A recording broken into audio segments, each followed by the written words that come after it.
பொதுவாகவே நம்ம எல்லாருக்கும் ரயில் பயணங்கள் அப்படின்னு சொல்லும்போது ரொம்பவே பிடிக்கும்.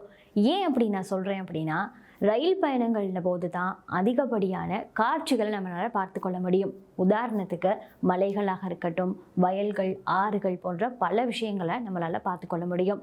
இது மட்டும் இல்லாமல் இப்படி ரயில் பயணங்களை மேற்கொள்ளும் போது மெதுவான ஒரு நிலையில் போனாலுமே நம்முடைய மன அமைதிக்கு ஒரு சிறந்த தீர்வாக இந்த ரயில் பயணங்கள் அமையுது. அதே மாதிரி இந்த ரயில் பயணங்களை மேற்கொள்ளும் போது அந்த ரயிலுக்குள்ள பல கடைகள் இருக்கிறதையும் பார்த்துருப்போம். பட் இருந்தாலும் மெடிக்கல் ஷாப் மட்டும் இல்லை அப்படிங்கிற ஒரு கேள்வி நம்ம மனசுல தோன்றியிருக்கும். அந்த வகையில மெடிக்கல் ஷாப் மட்டும் ஏன் அந்த ரயிலுக்குள்ள இல்லை அப்படின்னா, மருந்துகளுடைய விற்பனைக்கு சட்டப்பூர்வமான அதிகார விதிமுறைகள் இருக்குதா. இது மட்டும் இல்லாம ஒரு மெடிக்கல் ஷாப்புக்குள்ள மருந்துகள் ரொம்பவே பாதுகாப்பாக வைக்கப்பட்டிருக்குது. ஒரு சில மருந்துகள் அதிக சூடான வெப்பநிலையிலையும் இருக்குமா, அதே மாதிரி ஒரு சில மருந்துகள் சாதாரண குளிர்நிலை வெப்பநிலையில தான் இருக்குமா. இப்படி மருந்துகளை சரியான முறையில் பாதுகாத்து கொள்ள முடியாத ஒரு காரணத்திற்காகவும் ரயில்களில் மெடிக்கல் ஷாப் வைக்கப்படுறதில்லைன்னு சொல்லப்படுது.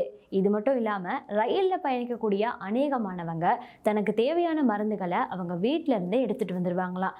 வாங்க வேண்டிய ஒரு அவசியம் அவங்களுக்கு இருக்காது. அப்படி அவசியம் இல்லாத போது அதை நம்ம ரயிலுக்குள்ள மெடிக்கல் ஷாப் அப்படின்னு வைக்கும்போது அவங்களுக்கு அவங்களுடைய வியாபாரம் பாதிக்கப்படும்.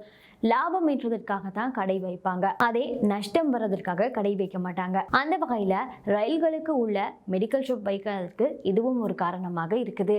ரயில்களில் விற்பனை செய்யக்கூடிய ஒரு சில பொருட்கள் இருக்கு. உதாரணத்திற்கு தண்ணீர் போத்தல், ஒரு சில சாப்பாடு வகைகளை சொல்லலாம். அப்படி நம்ம விற்பனை செய்யும் போது அந்த பொருட்களுடைய விலையை நம்ம அதிகரித்து கொடுக்கலாம்.